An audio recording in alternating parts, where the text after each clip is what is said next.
وبركاته. بسم الله الرحمن الرحيم. الحمد لله رب العالمين، والصلاة والسلام على أشرف الأنبياء والمرسلين نبينا محمد وعلى آله وصحبه أجمعين. أما بعد، لكتاب رحيق الأزهار د شرح په سلسله کې دا زمونږ درس او ناسته ده د الله په توفیق سره، چې پکې خبره د اذکارو او د دعاګانو په اړه روانه وه. په آخرني بیان کې مونږ هغه کلمات، هغه الفاظ ذکر کړي وو چې د هغې په لوستلو سره دعاګانې ښه قبلیږي. نن به یو اهمه موضوع بیانو چې هغه د دعاګانو سره تعلق ساتي، او هغه دا چې په کومو وختونو او ځایونو کې دعاګانې ښه قبلیږي. ګوره دعاګانې الله سبحانه وتعالی چې قبلی نو په هر ځای او هر وخت قبلی، خو بعض ځایونه او بعض وختونه داسې دي چې حدیثونو کې پیغمبر صلی الله علیه وسلم د هغې نشاندهي کړې ده چې په دې ځای کې او په دې زمانه کې دعا ښه قبلیږي. نو په نسبت د عامو ځایونو او په نسبت د عامو وختونو بیا د دغه دعاګانو باره کې امید د قبلېدو ډېري. وجه دا ده چې هغه څوک دا خبره وکړي چې د هغه په خبره کې شک نشتي، او هغه پیغمبر صلی الله علیه وسلم چې هغه یو ځای وښیي چې دلته څوک دعا وغواړي هغه قبلیږي، دې ټیم کې څوک دعا وغواړي هغه قبلیږي، نو دې کې شک نشتی چې د دې دعا د قبلېدو امید بیا ډېر دی. نو مؤلف فصل راوړی دی اماکن و اوقات اجابت الدعا، د دعا د قبلېدو ځایونه او وختونه. د دې به هرګز دا مطلب نه وي چې یعنی د دې نه علاوه په نورو ځایونو کې په نورو وختونو کې دعاګانې نه قبلېږي. ما په اوله کې تاسو ته ووایي چې الله یې قبلوي، نو په هر ځای کې هر زمانه کې هغه دعا قبلولی شي، خو دا ځایونه او دا وختونه هغه دي چې پیغمبر صلی الله علیه وسلم د دې نشاندهي کړې ده، نو دې له بیا توجه ډېره ورکړي، او هغه مسلمان به توجه ورکوي چې د هغه دا شوق وي چې الله د هغه دعاګانې قبولې کړي. ګوره کله چې یو سړی زموږ د دنیا د حالات ته ګوره، کله چې څوک یو کیس داخل کړي په محکمه کې، په کوټ کې، او غواړي دا چې دا کیس دا زر تر زره حل شي او د دې نتیجه زر راوځي، د هغې دپاره بیا منډې ډېرې وایي، کله پسې وکیل نیسي، کله واسطه راولي، کله یو څه او کله بل څه. مسلمان چې کله د الله نه څه وغواړي او غواړي دا چې الله دا خبره قبوله کړي، دا ورکړه ولا ورکړي، نو د هغې دپاره بیا د محنت او کوشش کوي. په هغه محنت او کوشش کې یو کوشش دا دی چې دی هغه ځایونه هغه وختونه لټوي چې د کمو وختونو او ځایونو ذکر په شریعت کې راغلی دی، ځکه چې هلته د ده دا حرص دی چې زما دا دعا څه شي قبوله شي. ها که هسې عادتي دعاګانې غواړئ، هسې د پیښې کوئ، دې ته دعا غوښتنه وي، دې ته پیښې کول وي. پیښې کول د هغه چا چې څوک دعاګانې غواړي، هسې پیښې کول دي. که هسې پیښې کوئ نو بیا خو صحیح ده کوئ، هغه به ته پخپله منې چې داسې پیښې کوم او زړه دې نشتي پکې، نو چې زړه دې پکې نشتي نو بیا دې دام زړه نشتي چې الله یې قبوله کړي. لاس اوچت که او ګړزه مخلی راواچوه چې څه یې وویو چې څنګه یې وویو، یو طرف ته ګوره بل طرف ته ګوره، سوچ د دنیا دی، زړه په دنیا کې دی، غواړم د الله نه، داسې پیښې کول دي. د دغه خلکو خبره زه نه کوم، هغه خلک چې هغوی یقینا د زړه د کومې نه د الله نه دعاګانې غواړي، هغوی سخت حیرسناکي چې د دوی دعاګانې الله قبوله کړي. نو د هغې دپاره بیا هغوی لټون د دې قسمه خبرو کوي. لکه تیر شوي درس کې ما تاسو ته دا خبره بیان کړه چې هغه کم الفاظ دي چې د هغې په استعمالولو سره د دعا په منځ کې دعاګانې قبلېږي. او دا څومره قیمتي خبره ده. هر مسلمان دا وایي زما دعا قبوله شوه،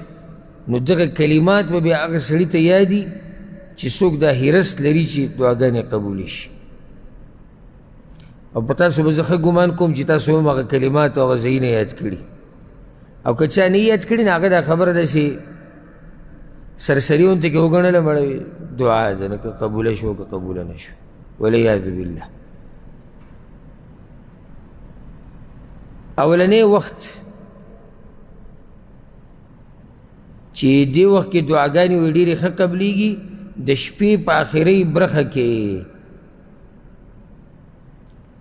دلیل یې پرې راوړی دی یو حدیث چې هغه امام بخاري هم راوړی، امام ابوداود هم راوړی، نور علما هم راوړی. د ابو هریره رضی الله عنه روایت دی، وی پیغمبر صلی الله علیه وسلم وی ينزل ربنا تبارك وتعالى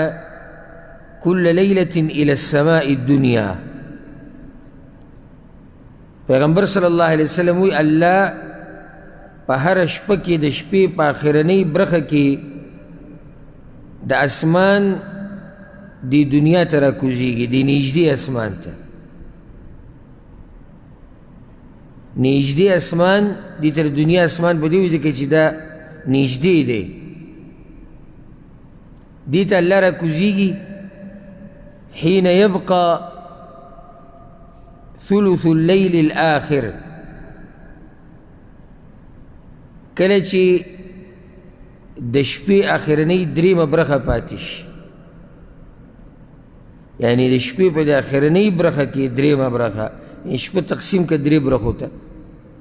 په دې کې دا درېیمه برخه چې د آخرنۍ، په دې کې رب العالمین د دنیا د اسمان ته راکوزیږي څنګه چې د هغه د شان سره ښایي. اوس پیغمبر صلی الله علیه وسلم راکوزیږي زموږ په ایمان دی راکوزیږي څنګه، نو کیفیت الله ته معلوم دی. موږ دغه حقیقت منو، دا خبره منو کوم چې پیغمبر صلی الله علیه وسلم کړې ده. او وی دا وی یقول الله وی من یدعونی فاستجیب له، څوک شتي چې ما نه دعا وغواړي نو زه ورله دعا قبوله کړم. من یسألنی فاعطیه، څوک شتي چې ما نه سوال وکړي نو چې زه ورله ورکړم. من یستغفرنی فاغفر له، څوک شتي چې ما نه بخښنه وغواړي نو چې زه ورته بخښنه وکړم. دې حدیث ته سوچ کوئ، دا خبره د پیغمبر صلی الله علیه وسلم ده چې رب العزت هر شپه د شپې په آخرنۍ برخه کې دنیا اسمان ته راکوزي، او بیا دا آواز کوي وایي څوک شتي څه غواړي چې وله ورکړم، څوک څه سوال کوي چې دغه سوال ورله پوره کړم، دا حاجت ورله پوره کړم، څوک بخښنه غواړي چې بخښنه ورته وکړم. که دغه روایت موږ راجمع کړو، کتاب خو چونکې مختصر دی، روایت چې راجمع کړي نو دې کې مختلف الفاظ راغلي دي. نو داسې به کوم شتي څوک بیمار دی چې روغ صحت وله ورکړم. یو روایت کې راځي څوک غریب دی چې د خپلو خزانونو وله ورکړم. دې ټیم کې الله ته ودرېده او دعاګانې غوښته، دا ډېرې ښه قبلېږي. دلیل پې څه دی چې ښه قبلېږي؟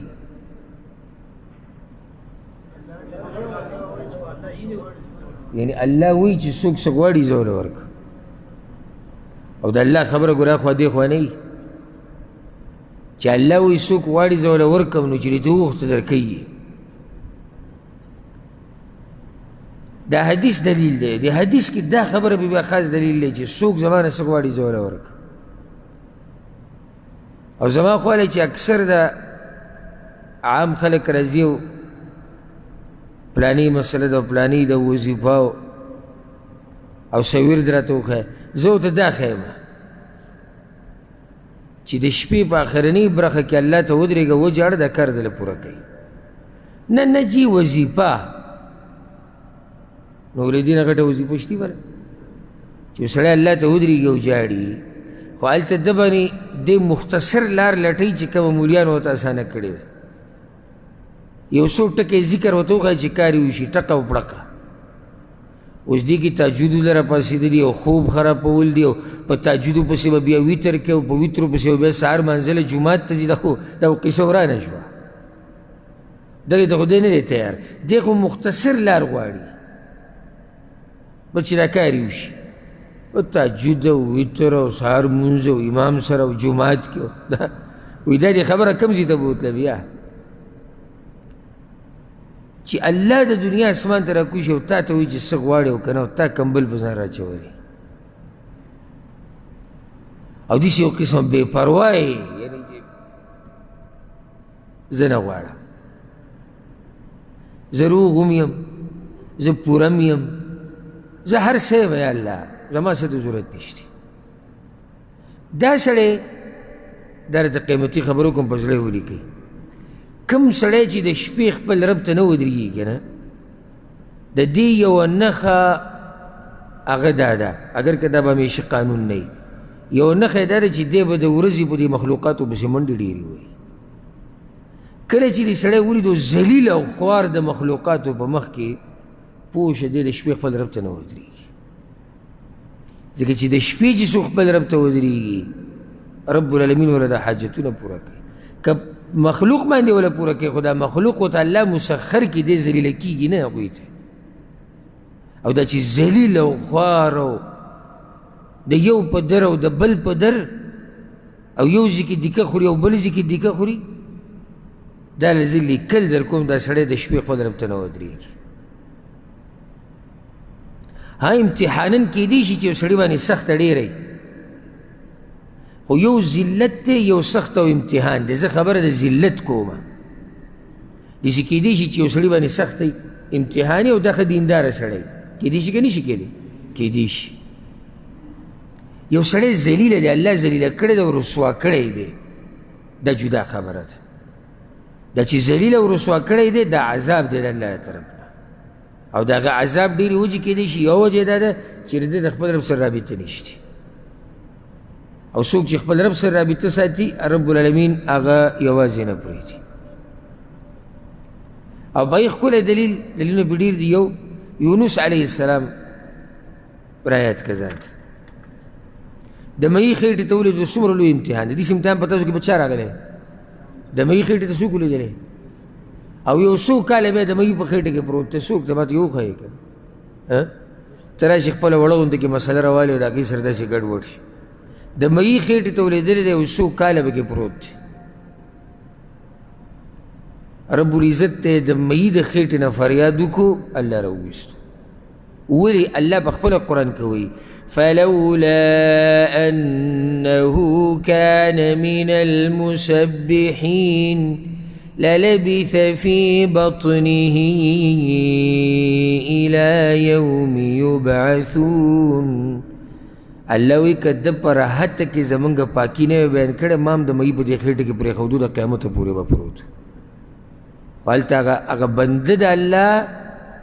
د هغه الله سره رابطه مضبوطه وه په راحته کې الله په سخته کې پرې نه ښوده نو چې یو سړی نه په راحته کې د الله سره رابطه ساتي او نه په سخته کې ساتي نو د ده مسلې به څنګه حل شي د ده دعاګانې به څنګه قبولې شي که نه خبره زما غلطه ده دا داسې یو ښکلی مثال مې ذهن ته راغی دلته دا مسافر یو بل ته اکثر دا نصیحت کوي وی وخت په وخت د کپیل دی خواله زه راځه وی یو بل ته که وی فایده به دی چې بیا به د هر کار په اسانه کوي خو ته وخت په وخت خو زه راځه که څه خو ورښکاره کېږه دا د دنیا حالات دي نو چې زه تا ته وایم چې د خپل رب سره رابطه مضبوطه ساته دا مسله به در حل کوي دغې ته موږ سوچ نه کوو کپیل خواله زه راځه د ملک صاحب خواله زه راځه او د مالداره خواله زه راځه او دغه بل او دغه بل خواله زه راځه چې مسلې دې حل شي د دې دنیا چې کوم باچا دی دا زه درته وایم د هغه سره رابطه ساته دا مسلې دې حل کوي وخت په وخت یادوه، وخت په وخت سره جرګه کوه. جرګه د الله سره یوازې په خپله کمره کې چې څوک د سره نه وي جاړه ورته ځان له فریاد ورته کوه، مینت او زاري کوه. ته ګورې چې مسلې در حل کوي که نه حل کوي. الله المستعان. زمونږ دا دعاګانې بس دعاګانې او زمونږ د حالاتو ته وګورو او ټول دغه شکایتونه کوي دعاګانې نه قبلېږي. نو هغه په موږ کې کمی دی. رب العالمین چا سره ظلم نه کوي. خبره مې دا کوله چې د شپې الله دومره وکړي چې د دنیا د اسمان ته راکوشي او ته دومره نشي کولی چې دا کمبل لرې کړي او هغه ته ودرېږي. بې وفایي زما او ستا، یعنې هغه رب العزت چې د دنیا مالک دی او خالق دی، هغه د دنیا اسمان ته راغی خو ما او تا د ځان نه کمبل لري نه کړو چې هغه ته ودرېږو. زه خو تاسو ته اکثر دا وایم، دې ټولو ملګرو ته زه هم 2 رکاته کوه، 2 چې بلکل صفر یې که نه 2 رکاته کوه. 2 رکاته ولې کم ګران دي او ښه اسان دي. سهار منزله لږ وخت یې راپاسه که راپاسې سهار منزله یو خو سهار منزله نه راپاسي د هغه موږ سره علاج نشته. اوس که زه درته دا وایم چې سهار 9 بجې 2 رکاته تهجد کوه نو دا کېږي؟ یا خیر دی زه ته سهار چې کله کار له ځې 8 بجې نو ځان له یو 4 رکاته تهجد کوه، کېږي؟ نه کېږي. نو موږ هم دا وایو چې د دې موږ سره علاج نشته. خو که سهار منزله راپاسې نو اسانه طریقه ده. ته راپاسې مثال کې 3:30 بجې سهار منزله په 3 راپاسه، ښکلی اودس وکړه، الله ته ودرېږه، 2-4 رکاته پسې ویتر وجاړه، دعاګانې وواړه، راځه جومات ته. فایده به یې دی چې یو خو به سهار منزله وختي راشي، نو بل سهار مونځ چې ته کښې نو توجه به دې برابر وي. چې سهار منزله راشي دا ډېر پکې موږ وینو سترغلي پړسېدلي او کله اګرمي کې او کله سر ګرې او کله سټ ګرې، ځکه چې دې دقه ټیم کې راپاسېدلی او رامنډې والې ده. د دې نه په دې پوه دی چې امام څه تلاوت کوي، امام څه وایي څه نه وایي د مونځ. حالانکې په هر منځ کې خوني، په هر منځ کې خوني، دې کې شک نشته. خو د سهار د منځه دا خون نه دی، د دې ځان له خوني که نه. او ځکه الله وایي ان قرآن الفجر كان مشهودا. سهر د منځه د تلاوت اورېدل الله وایي ملایک هم راځي. نو چې ملایک زموږ په جوماتونو کې ولاړ او تلاوت اوري او موته نه وي، څومره بدبختي خبره ده. نو چې کوم سړی سهار منځه راپاسي هغه ته 2-3 رکاته 4 رکاته کول څه دي؟ اسان دي که ګران دي؟ اسان دي، ځکه چې هغه هسې هم راپاسي خو لږ رامخکې شه بس. او چې بیا شوقیني او د دې عبادت سره عادت یا خو بیا ځان له د هغه قصې دي او د هغه ځان له کارونه دي. ځکه علما وایي د دې شپې سره ناشنا رازونه پراته دي، خدای بیانولی نه شي. که چېرته یې بیان کولی شي او موږ دې تپوس کړی وی چې ای شپې د دې نیکانو خلکو رازونه راته بیان کړه چې دوی د شپې څه کوي، نو څه عجیبه رازونه به بیان کړی وي. د دې نیکانو هغه ژړاګانې، د دوی هغه اوږدې اوږدې سجدې، د دوی هغه عجزي د الله په مخ کې، د دوی هغه اوږده اوږده تلاوتونه، حیران بشي. خو هلته شپه ده، تیاره ده او څوک یې نه ویني بغیر د چا نه؟ بغیر د الله نه. موږ یې نه وینو، موږ ته نه یو خبر. او نن نیکان خلک دا راښکاره کوي، دا مې یاده کړه. الا یو ځای کې ولیدی شوه جدا خبره، خو نور د خپل طرف نه دا نه راښکاره کوي. او کله به د صحابه کرام دا سلف صالحین یو بل سره کېږي دا خبره به پټولی دی یو بل. نه تپوس به یې وکړو چې څنګه لکه مثال کې قصه به یې راوسته. بعضې روایتو کې شتي که نه، یاره پرون چې هغه ستوری پرېوتو چا لیدلی و؟ ملګرو سره یې خبره کوله ستوری چې پرېوتو چا لیدلی؟ هغوی تا څه کول هغه ټیم کې؟ هغه سوچ لاړ چې خبره رانه غلطه شوه، ځکه چې ستوری چې پرېوتو خو زه ویښ وم چې ویښ وم دا خو دته پته ولګي د تهجد دپاره راپاڅېدل. نو بیا ورته ده وایي چې هغه ما له څه شي ټک را کړی و نو خوب مزه نه راکول، او څه شي چې چله نو خبرې په هغه طرف راته وکړه چې خوب راله مزه نه راکول، او چې سړی وچیچلی شي نو دله خوب مزه نه ورکوي. خو خبره یې دېسې ته پورې نه ښودي چې تهجدو ته ولاړ. او هغوی به راښکاره کول او که نه خو الله به راښکاره کول ځکه چې سیماهم فی وجوههم من اثر السجود الله وایي د هغوی په مخونو کې به نښې وي د سجدو د لاسه یو تفسیر د دې دا دی علماو دا خبره کړې ده د سلفونو نقل ده چې د هغوی مخونه به زیړو د شپې د تهجدو د لاسه ولې مخونه زیړو خوب یې نه دی کړی شوګیرې کړې ده نو کوم سړی چې خوب ونه کي سحر د ده د مخ نه پته لګي نو هغه پخپله پته لګېده چې دی شپې تهجدو ته پاڅېدلی نو دا ډېر قیمتي وخت دی اولنی وخت څه شو د شپې اخرنۍ برخه دویم موخې راوړی دی وایي د اذان او اقامت په منځ کې دعا ښه قبلیږي د اذان او اقامت په منځ کې دعا وایي ښه قبلیږي دلیل یې پرې راوړی دی حدیث د امام ترمیزي رحمه الله او امام النسائی راوړی دی امام ابو یعلا راوړی دی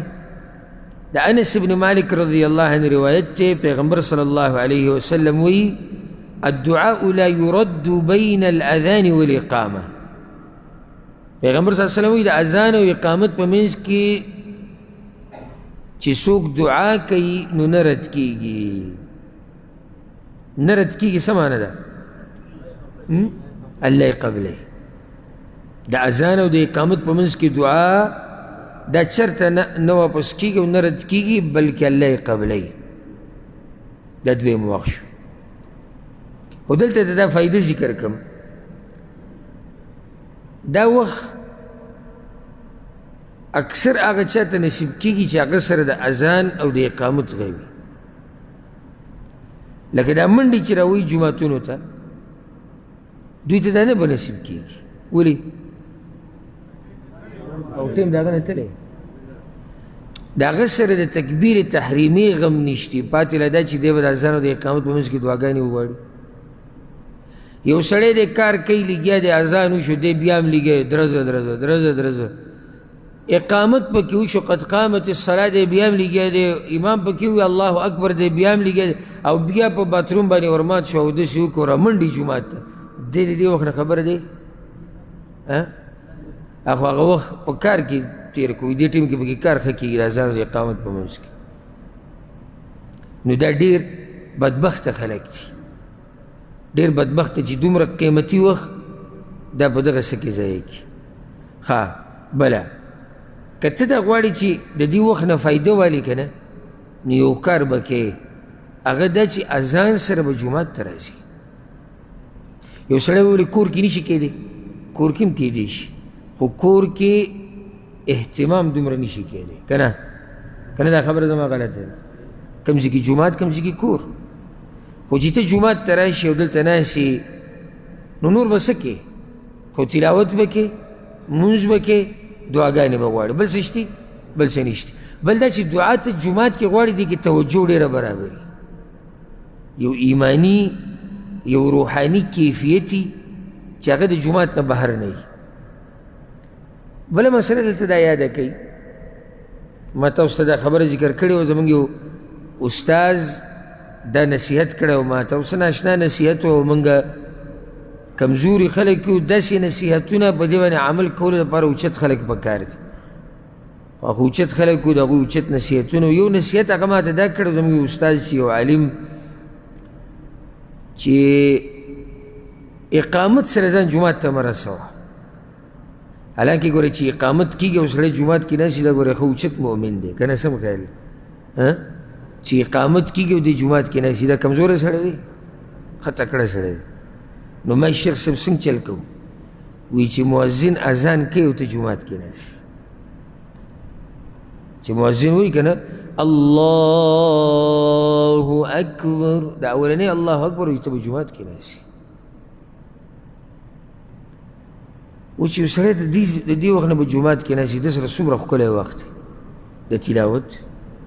دی به ښه ښکلی تلاوت هم کوي د دعاګانو د مونځ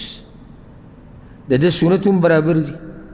دې دغو کې نه دی چې د فرض مانځه نه بعد بیا سنت قضا راوړي او کله یې پرېږدي او کله نه ځکه چې ښه په وخت ښه ښکلی ټایم دی ورته سنت یې وکړو تلاوت پسې لږ وکړي دعاګانې هم وغوښتې اولنی صف هم راګیر کړی دی څومره فضیلتونه دي نو بیا صرف اولنی صف نه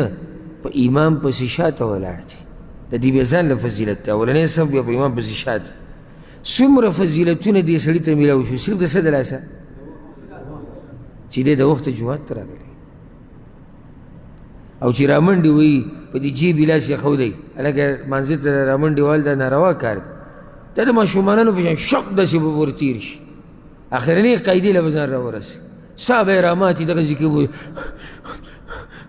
بیا یاره دا مونځ الله وایي چې مونځ د ګناهونو نه منع کوي موږ خو یې منع نه کړو د ګناهونو نو ته ستا دا مونځ څه مونځ دی چې تا د ګناه نه منع کړي د الله په خبره کې خو شک نشته ان الصلاة تنهى عن الفحشاء والمنکر الله وایي چې څوک مونځ کوي دا مونځ د ګناهونو نه منع کوي د الله په خبره کې شک نشته خو دا کوم مونځ دی چې تا د ګناهونو نه منع کوي هغه مونځ دی چې د شریعت په رڼا کې چې څنګه بیان شوی دی د هغې په شان دا چې ستا سا رامات او اخرنۍ سجدې له او اخرنۍ رکوع له ته رامنډې ویې یا دویمې جمع کې ته شریک شوې په هغې بیا ته پوه نه شوې او بیا سلام ګرځوه بیا درځه منډې دا مونځ به تا څه د ګناه نه منع کړي ته لږ جومات ته وختي راشه د نن نه تطبیق کوي د نن نه پې شروع کوي وبکې انشاءالله که نه سهار مانځه نه یې شروع کوي ځه سهار مانځه له به نن لږ وختي پاسئ او دغه برکتي میاشت هم شروع شو امید دی چې ډېر ملګري وپکې روجې هم نیسي پېشمني له وپاسي نو چې ته پاسېدې یو څو رکعته تهجد وکړه ورسره ویتر وکړه او بیا سهار منځه له راشه د اذان سره چې اذان کېږي ته جومات کې ناست بیا ما ته ووایه چې تا څنګه محسوس کړو دغه مونځ دا چې ته وختي راغلی وې سم برابر مزاج به دې برابري ښه ښایسته په امام پسې شاته به ولاړې تلاوت اذکار دعاګانې او دا دعاګانې نه رد کېږي اذان او د اقامت په منځ کې دعا نه رد کېږي چې څه غواړي د الله نه الله یې درکوي چې څه غواړي د الله نه الله یې درکوي زمونږ د پښتنو کې دا یو کمی دی یو خو اکثر جومات ته وختي نه راځي او چې راشي نو یو څو غلطیانې کوي چې څنګه راننوځي یو لوی غلطي خو دا کوي چې شاته دیوال ګوري یا ستن ګوري یا ګوټ ګوري ځکه چې په ملا یې ډېر سخت دړي نو یو خو ځان له اخره کې ګوټ ګوري یو غلطي دا ده دویمه نو دومره یعنی د جومات ته ځان داسې په دغه راورسو ته به وایي چې سب لکه په مشکله ته ځان راورسو دی بیمار دی د ده ملا خراب په ده دی ستړی راغی نو بیا پکې دوه رکعته نشته ډایرکټ کېناسته دي ځکه چې انتهایي ستړی راغلی دی مونځ نشته ډډی ولګوله نو ورسره درېیمه غلطي چې ډډی ولګوله دا زنګنانې ودرول د دې نه لاسونه چاپېره کړو داسې او یو ته ګوري او بل ته ګوري چې دا څه حالات دي دا څوک را روان دي څوک وځي دا د کار دی په جومات کې نه قرآن له لاسه وړي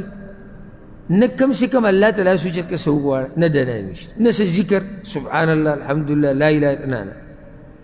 نو د دغه ذکر ډډه لګولې د اخره کې دی نندارې کې دی یو ځي او د بل ځي بله غلطي راته وګوره دا بعض کسان وایي پښتنو دا غلطیانې وي ته بیانوي نو چا بیانوي د مصریانو بیانې کوم که د سوډانیانو شتي او بل هیڅ زما خبره پښتنو ته روانه ده زه انډینو ته خو نه یم لېږی نه بنګالیانو ته لېږی او زما دا کار دی دا زما کار دی چې زه ستاسو غلطي تاسو ته به ګوته کړم اصلاح یې وکړئ زما خو دا کار نه چې تاسو به خوشحاله وم زما دا کار نه دی نو ورسره بله غلطي واله ښه دی اوس دغه شان ناست دی لاسونه یې ښه ښکلي د زنګون نه چاپېره کړي دی او د یو ځي سیل او د بل ځي سیل کوي مؤذن شروع کړه قد قامت الصلاة قد قامت الصلاة مخکې صفونه برابرېږي خو دا یار به د دې ځای نه وم نه خوځوي ځکه چې دی دا غواړي چې دا صف د ده خوا ته راورسي دې صف له نه ځي یاره دا جهل د بازو ده چې د غصې نه سړي له خندا ورشي دا یو نیم خندا د غصې د لاسې چې دی دا غواړي چې دا صف دې زما خوا له راشي خو زه ګوره صف له نه ځم زه به هم دقه منځ کې د ډډې د ایزي سره ولاړ یم ځکه چې سلام ګرځولو بعد بیا دې ډډه راځي چاته ستړی راغلی دی مزدورو ستړی کړی دی مسافرو وهلی دی د نور ګرمۍ وهلی دی دی خو سلام ګرځولو بیا ډډه لګوي نو که اوس دی لږ مخکې کېږي کېدای شي ډډې دا ځای ته څه شي دا ونیوی شي یاره طریقه دا ده زه طریقه ښیم مختصر جومات ته رالي وختي ډېره ښه ده ښکلی په اطمینان و سکون سره چې راننوتې جومات ته داخلېدو اذکار ووایه هغه انشاءالله دې کتاب کې را روان دي بیا جومات ته چې راننوتې السلام علیکم ورحمة الله ووایه سلام واچو پرې خلکو لکه چې مانځه ته ټیم شتي او دغه ته راځي سلام دې ور واچو ښه ښکلی اولني صف له ځان را ورسوه په اولني صف کې امام پسې نږدې ځي په ځان را ورسوه که اولنی صف ډکي دویم ته ځان را ورسوه نو بیا ښه په ارام ښه مزېدار 2 رکاته لمونځ وکړه دې ته وایي تحیة المسجد دا د جومات په موږ باندې حق دی او که چېرته د مانځه نه مخکې سنت وي نو بس هغه سنت وکړه دغه سنت هم وشو او تحیة المسجد هم وشو او که ټیم د سړي جدا جدا یې کې جدا جدا هم کولی شي د هغې نه بعد قرآن راواله یو مخ 2 ځان له ووایه چې قرآن دې ووایي لاس اوچت که الله ته په زړه چې دې څه دي الله ته یې ووایه چې کله مؤذن اقامت شروع کړو ښکلی دقه ستا هغه ځای برابر دی لکه تا مخکې ځای نیولی ښکلی صف برابر که اوږه د اوږې سره ولګوه خپه د خپې سره ولګوه ښکلی الله اکبر بیا ما ته ووایه چې دې مونځ تاله مزه در کړه او که نه نن سهار یې وګورئ ځه نن سهار مانځه کې دا طریقه وکړئ چې دا تاسو له خوند درکوي او که ژوند دې ورسره بدل نه شو نو بیا زما دا نوم بدل که که ژوند دې ورسره بدل نه شو دا زموږ د مونځونو په موږ اثر په دې نه کوي ځکه زموږ هغه مونځونه څه مونځونه نه دي یعنې مونځ د انسان په ژوند کې ډېره تبدیلي راوړي ډېره تبدیلي که تاسو خیال کړی دا او اکثر د ګناهګار خلک نه دا ډېر ګناهګار چې ګناهګار خو موږ ټول یو خو دا ډېر چې دي دوی چې د توبه وباسي او دینداره شي که نه نو لوی اثر پکې د مانځه لکه چا مانځه له بولی راځه مړه مونځ کړه راځه مونځ کړه او نصیحت نه ځي او یو پیر لاړ هغه مونځ له دومره خوند ورکړي چې دی بیا لاړ شي او بیا لاړ شي او د هغې سره ورو ورو هغه ژوند یې بدل شي نو د مونځ سره ژوند بدلېږي په ژوند کې انقلاب راځي خو شرط پکې څه دی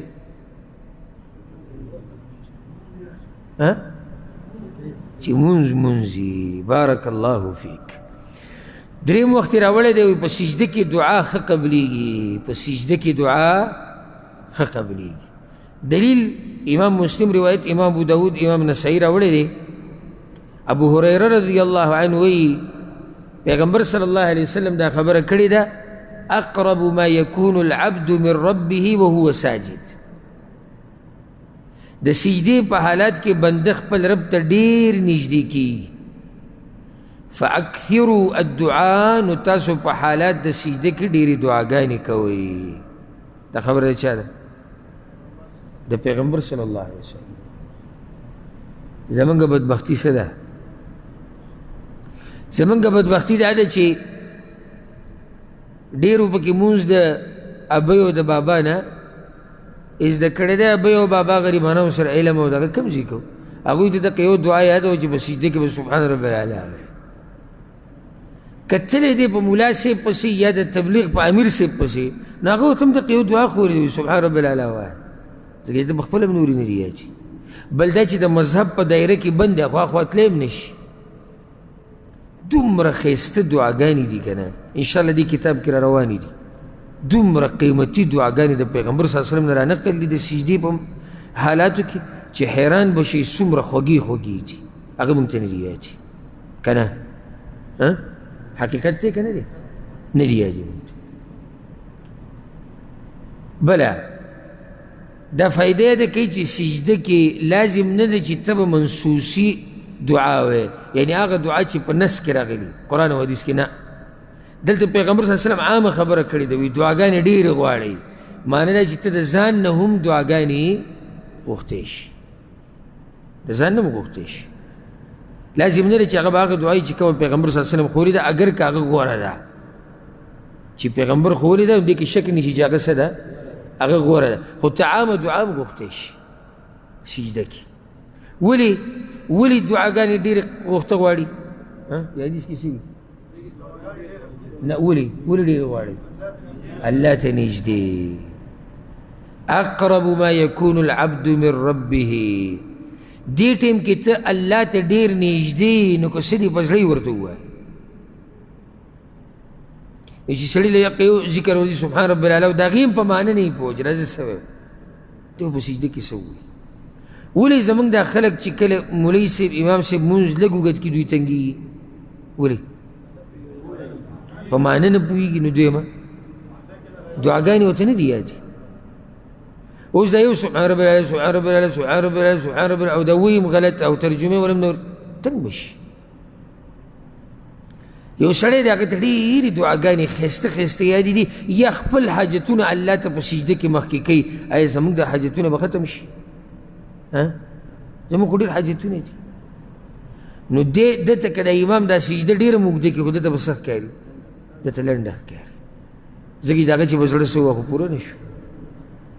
هغه اذکار او دعاګانو کې دومره خوند دی چې اتې لا مزه پوره اخیستې نه. دا هله چې کله انسان دا مسنون اذکار او دعاګانې یاد کړي. او دا کتاب د الله په توفیق سره رحیق الاذهار، ځکه که دا کتاب تاسو را پیدا کړي او دین روزانه یو دعا یادوئ که نه، نو دا ژوند به م الله بدل کړي. څو سوه دعاګانې به تاسو یادې کړي، ښایسته ښایسته دعاګانې. د دعاګانو ډېر لوی اثر یې په ژوند کې، ډېر لوی اثر یې.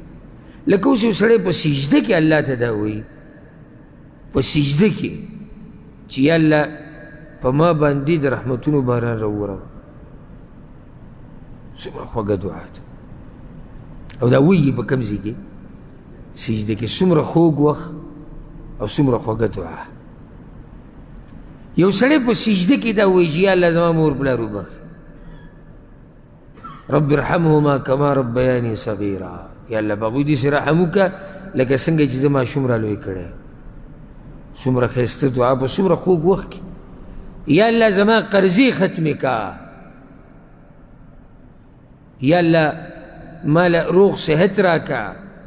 زما بچی نیک عمله لوی کړه. یا الله ما د قبر د عذاب نه وساته. اللهم إني أعوذ بك من عذاب القبر ومن عذاب جهنم ومن فتنة المحيا والممات. او دا ښایسته ښایسته دعاګانې دی غواړي په سجده کې. مونځ هم ښایسته شو، سجده هم مزېداره شوه،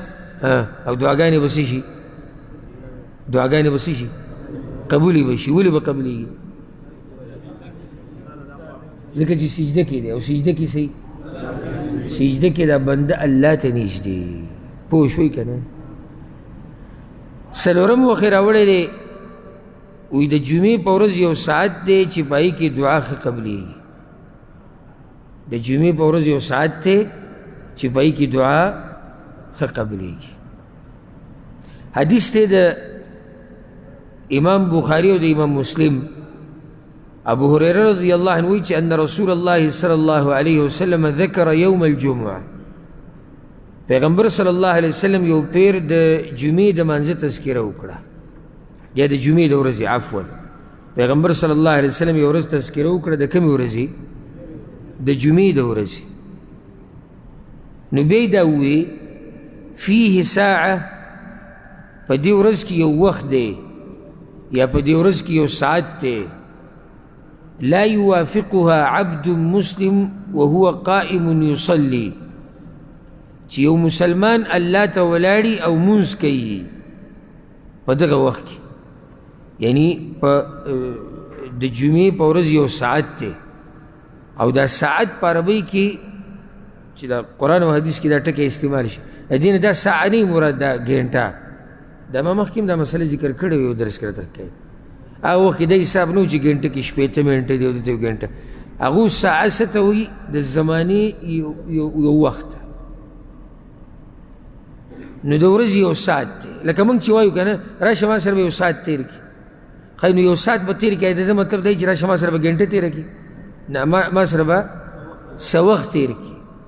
نو د جمعې په ورځ یو وخت دی چې کله یو مسلمان په دې کې ولاړي الله ته او دعاګانې غواړي، او بیا د الله نه څه شیز غواړي.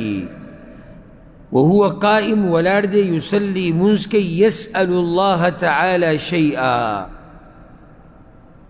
د الله نه څه غواړي، الا اعطاه ایاه، مګر الله به وله ورکوي. چې څه شی هم د الله نه غواړي دغه وخت کې نو الله به وله ورکوي. ابو هريره رضی الله عنه وایي واشار بیده یقللها، او پیغمبر صلی الله علیه وسلم په خپل لاس سره اشاره وکړه چې دغه ساعت مختصر دی، دغه وخت څه دی؟ مختصر دی، لږ وخت، ډېر اوږد نه دی. دا وخت کم یو دی؟ دې کې د علماو ډېر اقوال دي. دا اوږده مسله ده، علما چې کله دې حدیث شرح له راشي نو دلته ښه تفصیل بیانوي، خو په هغه ټولو اقوالو کې دلیل په اعتبار سره دوه مضبوط دي، دوه قوله مضبوط دي چې دې تفصیل مشکات او نور درسونو کې شوی دی. یو صحیح حدیث کې راځي چې دا وخت د امام د خطبې د شروع کېدو نه د منځه د ختمېدو پورې دی. امام چې خطبه شروع کړي نو د منځه د ختمېدو پورې، سلام ګرځولو پورې دا وخت دی. په دې کې چې د الله نه څه غواړي هغه قبلوي. دویم د مازدیګر د منځه نه بعد، او بیا خصوصا د مازدیګر منځه نه بعد کوم وخت؟ نور ډوبېدو ته نږدې، ماښام ته نږدې. دا دوه وختونه دې باره کې صحیح روایت راغلی دي. دې وختونو کې چې د الله نه څه غواړي الله یې درکوي. دا وهو قائم یصلي، دی ولاړې مونځ کوي. سړی به وایي چې لازم به دا سړی ولاړې مونځ به کوي، نه. دا پیغمبر صلی الله علیه وسلم یو داسې صفت د ده بیان کو چې حریص او حرسناک مسلمان چې دی کوشش دغه کوي چې دی الله ته ولاړې مونځ کوي، نور لازم نه چې دی په منځه ولاړې. او خصوصا په هغې یو دلیل دا دی چې د مازدیګر د منځه نه بعد د نور ډوبېدو پورې نفلي مونځ کول دا منع دي. علم دی که نه دی؟ دا خو ممنوعه وقت دی که. نو وهو قائم یصلي، یو معنی دام دی چې دی ولاړي یصلي، دعاګانې غواړي. دا صلات په عربي کې دعا ته هم وایي. دی ولاړي او څه کوي؟ دعاګانې غواړي. که دغه اولني ټیم ته کې نه خو صحیح ده، خو جمعې په منځه کې دی، او د جمعې په منځه کې د الله نه به دعاګانې غواړي. نو دا دوه وختونه د جمعې په ورځ مه ضایع کوئ، ډېر قیمتي وختونه دي. په دې کې چې د الله نه څه غواړي پیغمبر صلی الله علیه وسلم وایي الله یې درکوي. او زمونږ اکثر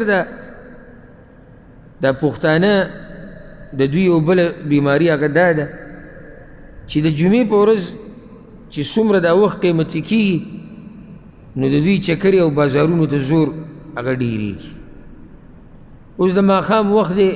ماښام ته نږدې مزېدار د دعاګانو د قبلېدو، دی به د بتې و بازار کې ګرځي، یا به دلته دې بازار ته ودرېږي. سالي نه څه کې بهر ته راوتې، چې بهر راوتې څه کې ته آخر څه، خو څه ګناه به نه کېږي. ځکه دا د فایده ذکر کړم. د مسلمان شان دا دی چې دی بې ضرورته بازارونو ته نه ځي، حتی الوسع د بازارونو نه ځان لرې ساتي. دا د فتنې ځای دی. او پیغمبر صلی الله علیه وسلم روایت کې وایي چې دا هغه ځای دی چې شیطان پکې خپله جنډه نه هله کړې ده، دا د هغه میدان دی، دلته خلک ګمراه کوي. دی به د جمعې په ورځ په دې قیمتي وخت کې په بازارونو باندې ګرځي، یا په پارکونو او په باغچو کې به ناستي. څه ازادو، څه ایله بیله ته دې ټیم کې ازادې. دا وخت په دعا کې په جماعت کې تیر که، نور د څه ازادولو ډېر وخت شته. سحر دی، ماښام دی، ماسخوتن کې څه کار دی وځه، خو دا قیمتي وختونه مه ضایع کوه. دا خو بار بار ستا په ژوند کې نه راځي. نن الله تعالی د جمعې ورځ درکړه، دا د الله رحم دی په تا باندې، که نه؟ څه پته لګي چې بلې جمعې کې به ستا نصیب وي او که نه به وي. وی پنځم وخت د اذان نه بعد دعا ښه قبلېږي. ما ته په دې کې تکرار ښکاري. تکرار پکې نه دی؟ ولې؟ ما په خپله اوس دا اوس ولید. او ځکه امام شافعي رحمه الله کتاب ولیکو خپل، او غالبا ما ته ښکاري همدغه کتاب دا الرساله، نه یا دا کتاب الام.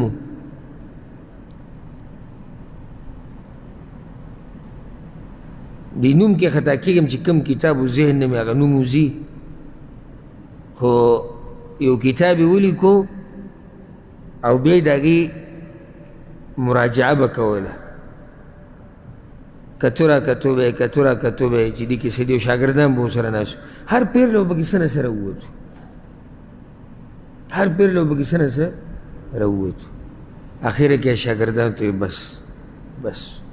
دا فیصله د الله ده چې د هغه د کتاب نه بعد صحیح کتاب نشته د الله د کتاب نه بعد د الله د دین نه علاوه د الله د وحی نه علاوه صحیح مکمل صحیح کتاب هغه نشته یو خو د الله دین دی وحی ده قرآن او حدیث دا صفا دي د څه نه د غلطۍ نه قرآن او صحیح حدیث هر چې د انسان لیکلی شوی کتاب دی نو دې کې به څه نه څه کوتاهي دا به وي ځکه چې انسان کمزور دی نو بس امام شافعي په آخره کې دا خبره په دې ختمه کړې بس ډېر نور قلار شي دې خبرې ته زما سوچ اوس دی لاړی دا خو تکرار دی هلته د اذان او د اقامت منځ کې دلته د اذان نه بعد دعا قبلي خو کیدای شي دا دې دلاسه ځکه چې د روان حدیث کې د دې ذکر دی نو شپږم وخت په میدان جنگ کې چې کله کافران او مسلمانان مخامخ شي دې ټیم کې دعاګانې ښه قبلېږي په میدان جنگ کې چې کله کافران او مسلمانان مخامخ شي دلیل یې پرې راوړی دی حدیث د امام ابو داود او د امام حاکم سهل بن سعد رضی اللہ عنہ روایت تے ہوئی پیغمبر صلی اللہ علیہ وسلم ہوئی ثنتانی لا تردان غوگو تکے دی دو دعاگانی دی چی اگر نرد کیگی او قل ما تردان یا دیر کم رد کیگی یا خو بالکل نرد کیگی او یا دیر کم رد کیگی یعنی کلنا کل اللہ واپس کی نور اکثر قبلی الدعاء عند النداء یو د اذان نه وروستو د اذان نه وروستو دعا د الله نه واپس کوي وعند البأس حين يلحم بعضهم بعضا او دویم په وخت د جنگ کې چې مسلمانان د کافرانو سره جنګېږي چې کله یو بل ته مخامخ شي دې ټیم کې چې مسلمانان کومه دعا هم د الله نه غواړي هغه قبلېږي نو څو وختونه شو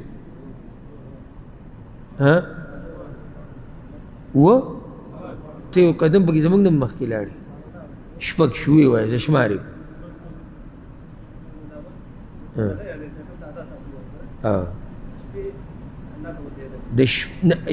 د شپې په آخرنۍ برخه کې دعا ښه قبلېږي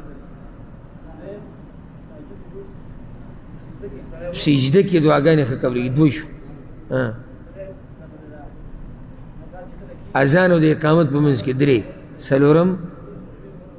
د جمعې په ورځ یو وخت یې بګي دعاګانې ښه قبلېږي څلور شو پنځم د اذان نه بعد شپږمه میدان جنگ میدان جنگ معنی دا چې میدان جهاد د کافرانو او د مسلمانانو جنگ هغه کې دعاګانې ښه قبلېږي وم وخت وي د باران د شروع کېدو په وخت کې دعا ښه قبلېږي یا د باران د ورېدو په وخت کې دعا ښه قبلېږي کله چې باران ورېږي که نه نو دې ټیم کې دعاګانې ښه قبلېږي حدیث یې راوړی دی او د امام حاکم راوړی دی او صحیح حدیث دی الحمدلله سهل بن سعد رضی الله عنه وی پیغمبر صلی اللہ علیہ وسلم چې ثنتانی ما تردان ثنتانی ما تردان دو دعاګانې په دوه وختونو کې دعا نه رد کېږي الدعاء عند النداء وتحت المطر د اذان په وخت کې او دویم په وخت د باران د شروع کېدو کې یا د باران د ورېدو کې د اذان دا خبره خو مخکې تېره شو دلته نوي پکې کومه راله باران چې کله باران ورېږي که نه دې ټیم کې دعاګانې ډېرې ښه قبلېږي دغه ټیم کې د ویډیوګانو په ځای توجه سره ورکول پکار دي دعاګانې نن سبا ډېر ښایسته باران ورېږي هر یو د ځان نه خبریال جوړ کړی دی هر یو د ځان نه ټي وي او چینل والا جوړ کړی دی که ساس کې کړپ کوي د دې ویډیو کړي که واوره راورېږي د دې ویډیو کړي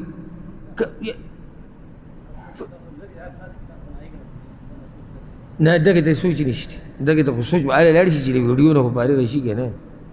هلته اول ویډیو کول دي ځکه چې ویډیو سره کمنټونه ډېر راځي لایکونه ډېر راځي نو سړی څه نه څه مشهور شي اوس یو سړي ته دغه خو پرېږده باران دی چې یو سړی طواف کوي او صفا مروه کوي او په هغه ټیم کې هم غم د څه سره دی ویډیو سره او اکثر به د موبایل ځان ته داسې نیولې لکه چې زه خبر نه یم نو د تا نه څوک کوي ته داسې وزیر اعلی اوس ته یو مشهور عالم وي څوک یې څوک دې پټه ویډیو کوي موږ یې منو علماو نه شوې ده چېرته د یو ملک باچا روان دی ویډیو ته شوې ده چې ته یو ډېر مشهور شخصیت دی د یو ملک یا د امت پټه ویډیو ته تا نه څوک ویډیو کوي چې تا ته په دغه ټیم کې ولاړ ویډیو کوي زموږ د کمقلان جوړ کړي دي نو داسې پکې په دې سترګې په دې ګوټ کې وګورم چې داسې نه زه چکر ووم او شی بند دي د الله نه یره پکار ده عباداتو له سړی ځي که ویډیوګانو له ځي او تصویرانو او بعض پکې څه کوي داسې بنایي چې د کعبې سره خوا کې تصویر دی تا نه چا تصویر ویستو دغه ټیم کې تا دعاګانې وغوښتې چا د نه تصویر ویستو خو ملګري ته دې ویلي چې دلته دعا غواړم دا دعا لږ ساعت مخکې مه وکړه د دعاګانو دا پېښې چې دا پېښېږي دا دعا قبلېږي دا خو ریاکاري ده دا خو الټه وبال دی د دې نه ښه دا و چې د سره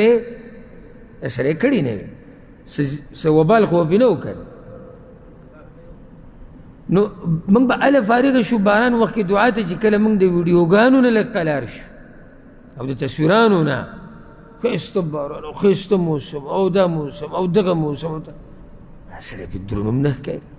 ما ته خپل ځاني زما خپل دا یو سوچ دی لکه شریعت مسله ته سیډ ته به وکړو دا ډېرې ویډیوګانې او دا تصویران ځای په ځای او دا دې باندې ما ته خو ځان بې رسپه ښکاري که نه هر ځای کې دا زموږ کور دا مې ګاډی دا مې زوی دا مې لور او دا مې سکول او دا مې مدرسه او دا مې پلانې او دلته راله او مزدوري او دا ګاډی او دا کار او دا دوکان او دا کمپي ډوډۍ ته به ناست وي دا موږ ډوډۍ ته ناست کټ کې پروت وي دا موږ کټ کې پروت او دا وي پلانې ولاړ دی او خوشګوار موډ مې دا ټکي نن سبا به جوړ شي خوشګوار موډ مې دا به سره سره ولیکي دا خوشګوار موډ وایي ویسه ته دې خو راشه دې وله معنا هم نه ورځي او د پلاني سره خوشګوار موډ طریقه بړه چېرته د صورت ځای راغی یو تصویر اهم و فایده منو ولیکه خو داسې د کور دننه تصویرونه ورکول تاسو ته دا پته شتې او دې باندې به دا مشران چې موږ سره کم ناست هغه به ښه پوه کېدای شي د نوي هلکان د بعضو خبرو نه غافلی پوښتن نه دی پوښتن چې اصیل پوښتني دی ګورې د خپل کور د برګوم پرده کوي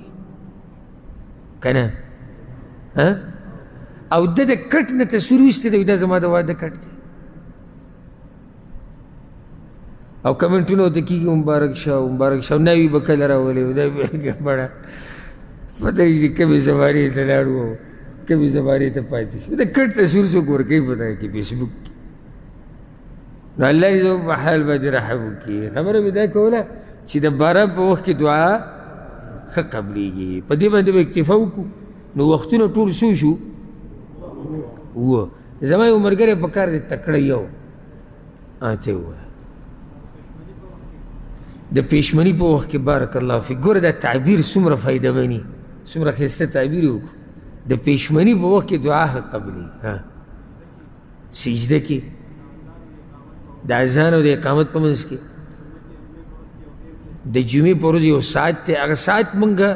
کم وښو امام چې خطبه شروع کړي د لمونځ د ختمېدو پورې او دویم مازدیګر د لمانځه نه بعد د نور ډوبېدو پورې او باقي کې خصوصا اخري وخت د نور ډوبېدو ته نږدې بل څو ته ذکر کړو څلور بل اذان نه بعد دعا ښه قبلېږي شپږم میدان جنگ کې چې کله کافرانو مسلمانانو مخامخ شي دعا ښه قبلېږي باران چې کله راورېږي دې ټیم کې دعا ښه قبلېږي اووه بل کوم کس به ووایي نه موږ پکې دا نه ذکر کړو مانځه نه وروسته موږ ویلي نه دي هغې لا نه یو راغلي شتي مانځه نه بعد هم تذکره راغلې ده هغې له به راځو بل کوم ملګری به بیان کړي تکړه ملګری چې ته یې بیان کړه پېشمني په وخت کې سجده کې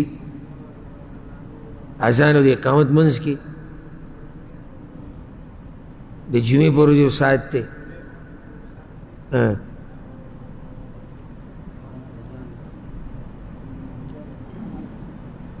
بل به څوک پوره کړي مخ اذان نه پس میدان جهاد کې او باران په وخت کې بل به یې څوک ووایي ووایه پېشمني په وخت کې سجدو کې اذان او د اقامت په منځ کې د اذان نه بعد د جمعې په ورځ یو ساعت دی په هغې کې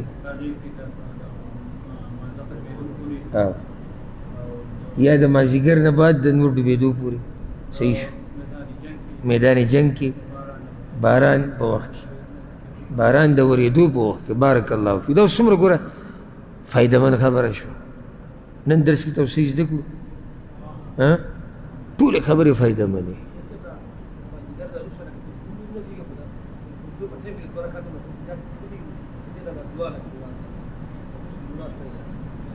نو خو ما ووایي که نه ما دا خبره ذکر نه کړه ما چې د مونځ ته الصلاة په عربي کې دعا ته هم وایي ما ونې درس کې ما ووایي که ونې الصلاة اصل کې په لغت کې د دعا ته ویلی کېږي ان صلاتک سکن لهم اے پیغمبر ستا دعا د دوی زړونو ته سکون رسوي ان صلاتک الصلات نه مراد دلته څه شی دی دعا اے پیغمبر ستا دعاګانې د دې مؤمنانو دپاره د دوی زړه ته سکون رسوي الله وایي نو صلات د په لغت کې دعا ته وایي په شریعت کې په شرع کې صلات څه ته وایي دې معروف مونځ ته وایي دا مونږ یې چې کوو نو بعضو وختونو کې اوس لازم نه دی چې د ټولو په دې اتفاق کې چې صرف د دعا د قبلېدو وخت د جمعې په ورځ دقه دی ځکه چې زما دا اختلافي مسله ده نو کوم علما چې نور وختونه ښیي هغوی دا ترجمه کولی شي چې د دې نه مراد څه شی دی مونځ دی که دعا ده نه چې د مازدیګر نه علاوه بل ټیم ښیي هغوی به مونځ وایي چې سړی ولاړي مونځ کوي او دعاګانې ووایي که سړی چې مونځ نه کي نو بیا یاره مونځ دلته مراد دعا شو پوه شوئ که نه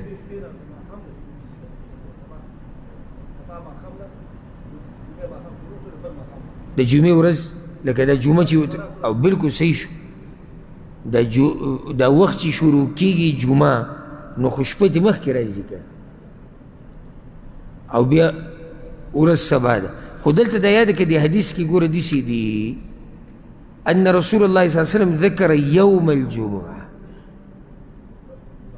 ورځ تذکره کړې ده یوم په عربي کې څه ته وایي ورځ ته وایي او بیا وایي چې فیه ساعه په دغه ورځ کې یو ساعت دی پوه شوې بارک الله فیکم انشاءالله پر روان درس کې به دا وختونه نور هم پوره کوو او په دې پسې بیا یو ډېره خوندوره موضوع ده دې پسې بیا فصل راوړی دی څه دی الذین تستجاب دعواتهم هغه کسان چې د هغوی دعاګانې ښې قبلیږي دا څوک دي دا به انشاءالله ذکر کوو الله دې زموږ دعاګانې قبولې کړي الله دې موږ له توفیق راکړي چې د الله رب العزت نه ډېر څه وغواړو او الله سبحانه وتعالی دې موږ چې څه غوښتلي د الله نه الله دې هغه قبول کړي هذا والله أعلم وصلى الله وسلم على نبينا محمد وعلى آله وصحبه أجمعين